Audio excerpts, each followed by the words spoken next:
Welcome back to American Medicine Today. I'm Kimberly Bonatti alongside Ethan Euchre.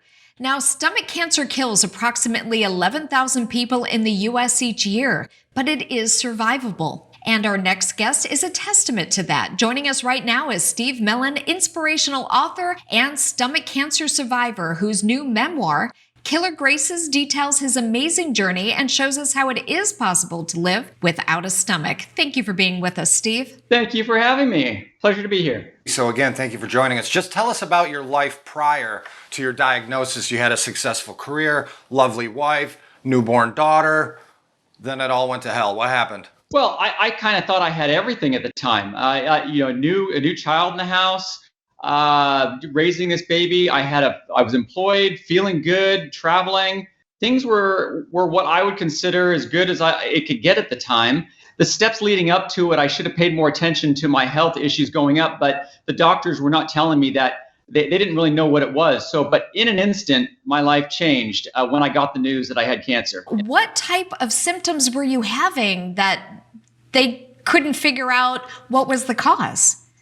Well, if I go back to the beginning of my first concerns, it was, it was in the book, how I was actually on a company club trip for my ex-wife, and we were on the Great Wall of China, and I could not walk up the stairs. I was so exhausted, and these people that looked like they were a lot older and less fit were able to go up and down, and I was just worn out. You really have to understand, pay attention to your body when you have things. If you lose weight quickly and unexpectedly, if you have pains that persist that don't go away, if you have a family history. See, I didn't know my family history because I was adopted, and I didn't really find out more until later. So I didn't. You have to pay attention to those things, and then be an advocate for yourself. Make sure you go and do those appointments. Don't be afraid to go get it checked. You're much better getting it checked out and having cancer and being told when it's stage 1 than you are waiting later and having it 3 or 4. Now, the type of cancer you had, they claim that it has just a 15% survival rate? That was in my case. I mean, stomach cancer in general has a wide range. I think it's between 5 and 40% because it was so advanced that they had to take out my stomach, my spleen, half my pancreas, and a third of my esophagus, followed by chemo and radiation. The prognosis was so dire, really, that they initially scheduled your surgery to fall on your birthday, and you asked them to move it. Why was that? There was a chance I could have died on the operating table. And they said there was about a 5% for these kind of major surgeries. And it was going to be a 7, 8, 9-hour surgery. I didn't want it to be my death day and birthday to be the same day. So I said, let's push it back 1 week. What was your head like, your mood like, leading up to the actual surgery? Well, I didn't get too emotional. I had my head down and going to all my appointments and setting everything up and setting the plan up. And then on my birthday, I had about 30 friends, and we went to Mexican food and bowling. And that was the first time that I broke down. Before that, I was kind of scared. In front of them, I gave a little toast and a speech, and I cried in front of everyone just saying I was scared.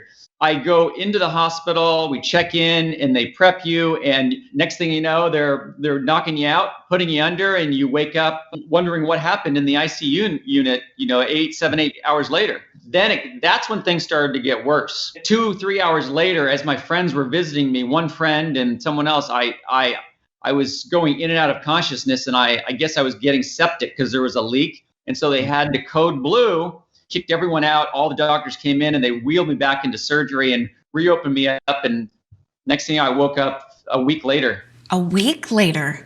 Yeah, they sedated me and put me on a breathing tube because of that leak. And so I woke up briefly in ICU hallucinating and seeing things. I thought they were taking my body parts to a foreign country, and I was seeing and hearing a lot of things. So I woke up a week later, but I was strapped to the bed with my hands and ankles, and I had a 24-hour nurse next to me because I guess I tried to tear all the stuff out of me and try to run out of the hospital. I thought they were trying to steal my body parts. So what was recovery like? Because I think you said that you spent, like a month in the hospital? And then what's it like just adapting to not having a stomach? I know there's weight loss surgeries that people get and things like that, but you literally don't have a stomach. So that's got to take a lot of adapting to. Because they start getting you on soft foods and then solid foods, and then And then finally, after a month in the hospital, I was released and let on my own to try to deal with the discomfort and the change and the weight loss, and then prep myself 2-3 months later for chemo and radiation, which was, of course, a whole nother challenge.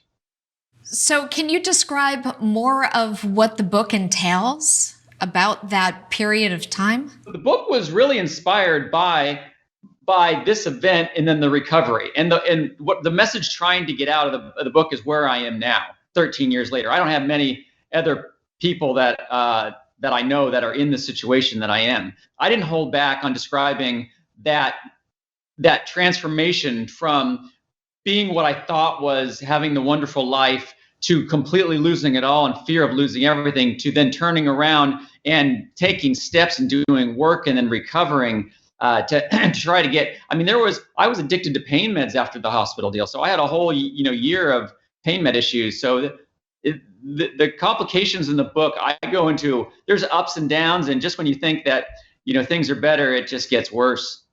Well, and like you say, Steve, you go into a lot of the things that you went through, and I know it says just in the press materials about your book, Killer Graces, that you went through marital strife. You mentioned addiction. What was that ride like, and how did you finally, all while trying to go through treatment to get over cancer, while you're also trying to adapt to your new, as you say, plumbing? It just seems like a lot, which is hence probably why you wrote the book. It's probably pretty inspirational for anybody going through any one of those things, but for you to go through all of them at the same time is pretty impressive. How did you deal with all of that? Well, at first I just continued medicating myself because the pain was so great. I was mentally and physically just knocked down to nothing. And I was it was hour by hour at some points. And the crazy thing is, I think the addiction recovery was almost harder in a way because I didn't really realize what it was until after I had it and I couldn't stop, and then getting off of that was just a harder thing. It was a choice I had to make, really. I would say that how I did it, I think I just had an inspiration, and the inspiration was my daughter and I had my friends' support. Everything that I had was a huge inspiration for me to kind of make those steps. And it was an hour by hour, day by day. And after a week, I'd look back and I was better than I was prior. And after a month, I'd look back and I was even better. So the progress was very slow, and it was a lot of work, but I made it through. And so what advice do you give someone that perhaps is diagnosed with cancer? What would your best advice be? Well, you first need to have hope and support. Those are the two things, and then an inspiration. Okay, so there's three things that you need, whatever that inspiration may be. I had my daughter. I don't know what I would have done without her being that inspiration. And then I had friends support, family support, and then you need to do the steps. You need to take and do the work that it takes, and get up, get out of bed, move the body. If that progress means just getting up and walking out to the street and back, that is progress. And you'll see progress over time that will amaze you. And you'll look back and go, oh, I'm so happy that I did that, because I'm happier now than I was before. And now I'm so grateful that I can, there's nothing I can't do. And where can people find your book, Killer Graces? A couple different places. You can go to my website, stevemelen.com. It's Melen, and then or Amazon. Amazon directly. We have the Audible version that just came out, and Kindle and paperback. Thank you so much, Steve Melen, for joining us on the program. Well, thank you for having me.